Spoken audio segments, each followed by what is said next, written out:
Welcome to Literacy Listens, the podcast where we explore all things listening comprehension and its powerful role in literacy development.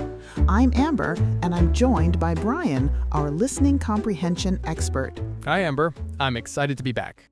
Today, we're focusing on something that doesn't always get enough attention: how we actually assess listening comprehension. But before we dive in, a quick reminder: the voices you're hearing are AI-generated, and the script was created with support from AI tools. The ideas come from research carefully curated by Read Charlotte, a nonprofit dedicated to improving literacy outcomes for students in Charlotte, North Carolina. So, let's get started, Brian. What do we need to know about assessing students' listening comprehension skills? Well, just like we assess word reading, assessing listening comprehension early helps us understand where students are in their language and comprehension development. And research shows that early oral language skills, especially vocabulary, are closely linked to later reading comprehension, even though it's hard to tease apart individual skills in the earliest years because they tend to collapse into general oral language. That's why, in practice, vocabulary measures are sometimes used as a proxy for broader oral language development, as long as we remember they only provide part of the picture. Assessing listening comprehension can tell us a lot about how students will progress as readers. And that's a really important point because when we think about assessments, most people automatically think of word reading, letters, sounds, decoding, and fluency.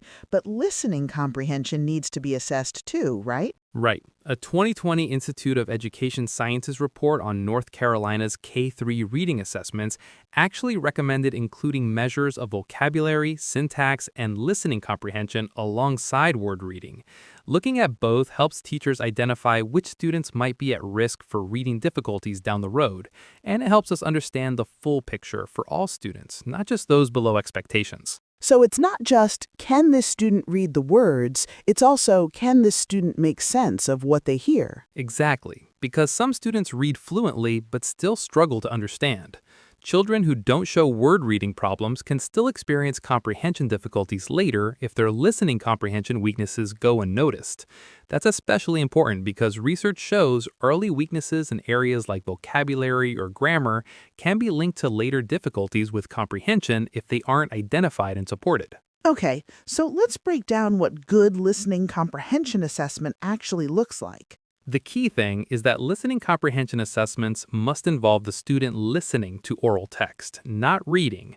Once written text is involved, you're no longer assessing listening comprehension. You're assessing reading comprehension, which brings word reading into play. That's such a simple but important distinction. It really is. And when we assess listening comprehension, we're usually interested in two levels: shallow comprehension, like recalling literal details, and deeper comprehension, like drawing inferences or understanding motivations.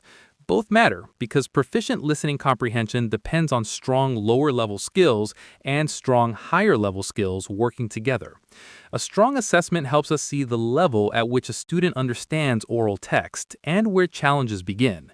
And importantly, it helps us see how students make sense of connected discourse, not just isolated words or sentences. So those cloze or maze tests that ask kids to fill in missing words, those aren't really giving us a deep picture. Exactly. Those tend to tap code-based skills more than language skills. And as Tim Shanahan notes, Maze tests tell us more about comprehension at the sentence level than true passage-level understanding. Listening comprehension assessment really needs to happen at the passage or discourse level so we can see how students connect ideas and track meaning across a whole text. Stronger assessments include an oral passage and a range of question types, literal, inferential, and evaluative, that help us see how students connect ideas and use background knowledge. We'll link examples in the show notes. I like to think of it as a two-lens approach. One lens for word recognition, one for listening comprehension. Looking through both helps you see the full picture of a student's reading development. That's a perfect metaphor. And if listeners want a visual, we've added a simple graphic of a 2x2 matrix to the show notes. The profiles include students who are strong in both areas, students who are strong in word reading but weaker in listening comprehension, students who are strong in listening comprehension but need word reading support, and students who need support in both. And the goal is to help every student move toward that profile of being strong in both. Exactly. That's the sweet spot, where students have both the code and the meaning. So how can teachers actually assess listening comprehension in a classroom, especially if they don't have a formal test on hand? There are a few practical ways. One really powerful option is informal progress monitoring during read-alouds. Teachers can ask targeted questions while reading or right after. You might ask something like, "What does this word mean?" to tap vocabulary. "Why do you think that happened?" to get at inference. "How is this character feeling? And what makes you think that?" to support perspective taking. "What was the problem and how was it solved?" to get at text structure. And then, "Did anything confuse you here?" to check comprehension monitoring. So everyday teaching moments can double as informal assessment opportunities. Absolutely. Teachers can even use a simple scoring system to track growth. 0 for no response, 1 for a partial or literal answer, and 2 for an inferential answer supported by reasoning. And if a student gives an incorrect inference, that also provides data. Asking, "What in the story makes you think that?" helps teachers see whether the misunderstanding comes from vocabulary, syntax, or reasoning. For example, imagine students listen to a short passage about a girl pacing back and forth before a big test, twisting her pencil and staring at the clock. After reading, the teacher asks, "How do you think the character is feeling?"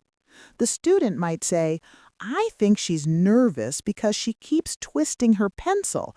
I do that sometimes when I feel nervous or not ready for a test." That's a clear inferential response. It goes beyond just describing what happened. Exactly. It's quick, it's structured, and it gives teachers meaningful information about how students are progressing in higher level comprehension. So what about more formal assessments, screeners, diagnostic tools? Absolutely. While informal checks are valuable, there are also formal tools designed to screen and monitor listening comprehension development. We've added links in the show notes and on listeningcomprehension.org to help teachers explore options. Let's unpack that a bit. What's the difference between a screener and a diagnostic assessment?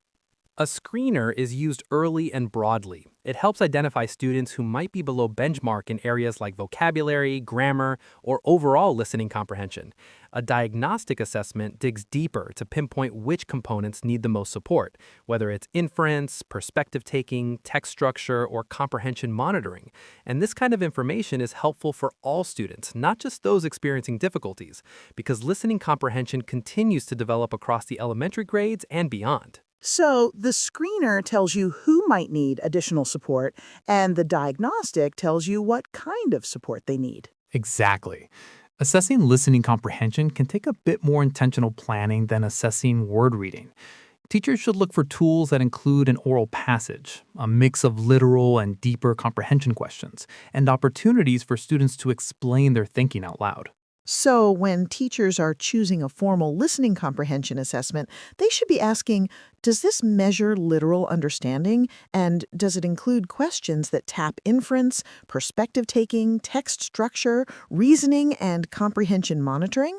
That's exactly it. And most importantly, teachers should confirm that the assessment truly measures listening comprehension, not reading comprehension. If students are reading the passage themselves, then word recognition is in play, and that's a different skill entirely. And when we talk about comprehension at this level, we're really talking about meaning making, students using language and reasoning to connect what they hear. Right. Listening comprehension isn't one skill. It's a cluster of connected abilities working together. Vocabulary, grammar and syntax, inference, perspective taking, text structure, comprehension monitoring, reasoning, and knowledge all come together when students understand oral text. That's why layered, multifaceted assessment tells us so much more than surface-level checks. I love that this connects back to what we've been talking about all season, building the full web of skills students need for comprehension. And assessing listening comprehension gives us the information we need to teach smarter. It helps us see when comprehension challenges come from language rather than word reading, and that also helps us recognize strengths students already have. And as we close, I'll just say, don't be intimidated by the idea of assessing listening comprehension. Start small. Try a few targeted questions in your next read aloud and notice what your students' answers reveal. Exactly. Assessment isn't just about data, it's about insight. It helps us make sure every student gets what they need to grow as a reader. Well said. Thanks for listening to Literacy Listens. Join us next time as we continue exploring how listening comprehension connects to stronger reading outcomes. Don't forget to like and subscribe, and we'll see you next time.